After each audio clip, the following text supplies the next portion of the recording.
Personne n'est vraiment moche en photo, c'est juste que les gens ne savent pas vous prendre ou vous-même vous savez pas vous mettre en valeur. Quand vous prenez des photos pour Instagram, il faut savoir qu'il y a un make-up à faire. Vous pouvez pas vous maquiller comme d'habitude, il faut faire le catfish make-up. Si vous voulez, je vous ferai un tuto, mais moi par exemple j'ai un catfish make-up où quand je sais qu'on va me prendre en photo, je fais ce make-up et je sais que dans tous les cas, je vais bien rendre. Ensuite, le photographe.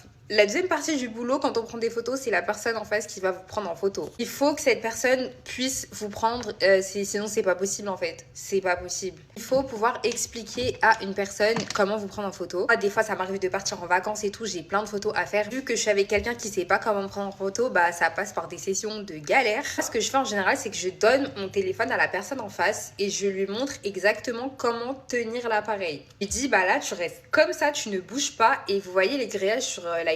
Avec les grillages, vous lui dites d'absolument pas bouger et en général, la personne elle a juste à appuyer quoi. Enfin, à moins qu'elle commence à. Il y a peu de chances que ça rate. Il y a peu de chances. Ce qui peut vous aider aussi, c'est tout simplement de montrer à la personne le type de photo que vous voulez. Faites un tour sur Pinterest, vous regardez un peu le mood que vous voulez pour votre photo. Vous le montrez à la personne et vous lui dites bien que vous voulez une photo dans ce style-là. Parce que des fois aussi, c'est juste une question de vision, c'est juste que la personne, elle comprend pas ce que vous voulez. Donc vous avez beau essayer de lui dire, etc. Elle comprend pas. L'image vaut mieux que 1000 mots, donc bisous.